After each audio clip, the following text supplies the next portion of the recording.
Well, public education in America is getting a failing grade. Left-wing teachers, radicalized, their unions are spreading their ideology in classrooms while students can barely read and write.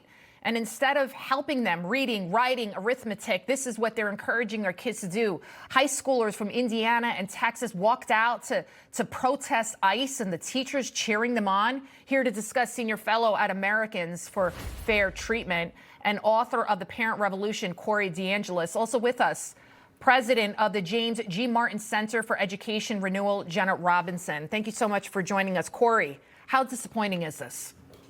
It's insane. Taxpayers get to fund all this mess. We spend about $20,000 per student per year in the public school system. And you had the teachers unions have been cheering this on every step of the way with this anti-ICE propaganda. You had the NEA, the largest union in the country. They're encouraging teachers to print out anti-ICE immigration posters in their classroom. They're encouraging teachers to wear blue on specific days to protest. And meanwhile, we have only 20% of kids in America who are proficient in math.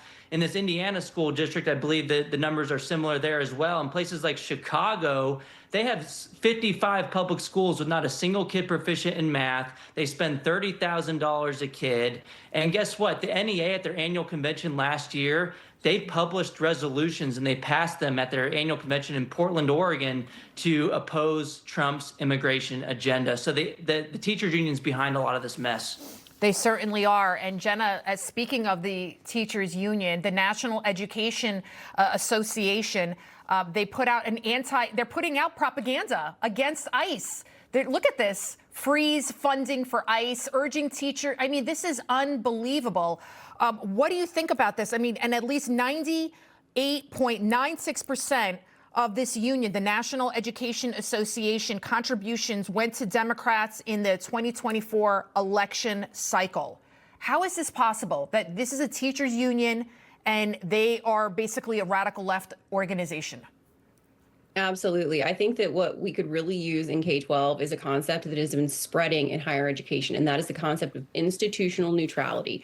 If you are speaking on behalf of the institution, if you're at the institution, you have to be neutral about the political issues of the day. And I think this is even more important in our K-12 schools where students are young. They have not formed their opinions yet. They are incredibly impressionable. And so if a teacher, someone who is an authority, tells them that ICE is your enemy, that ICE is doing something that is wrong, then they're going to take that trustingly. And so I think it's incredibly important that our teachers remain neutral in the classroom, that they not cheer on these walkouts, and even more so that if students walk out when they are supposed to be in class, that they are given unexcused absences.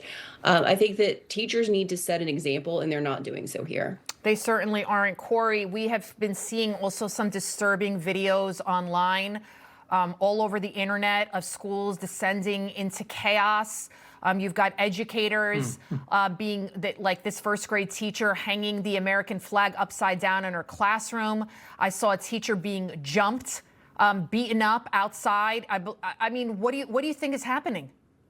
It's insane. These schools must be held accountable. We need to freeze federal funding for schools that engage in this anti-Trump propaganda. And the NEA is the only union in the country that has a federal charter. They got the backing of Congress over 100 years ago in 1906, but they've strayed so far from their original mission, from being about educating kids to being an activist arm, a far left apparatus of the Democrat Party. As you pointed out, Becky Pringle is the president of that union, and she's also an at-large member of the DNC. So we need to revoke their federal charter. We need to freeze funding until we figure this stuff out. We need school choice so parents can go to better places. And teachers who aren't aligned with this stuff, look, a quarter of teachers identify as Republicans.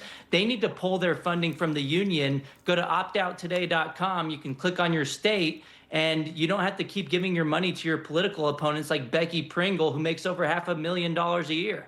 Unbelievable. We're going to leave it right there. Thank you guys so much for joining us.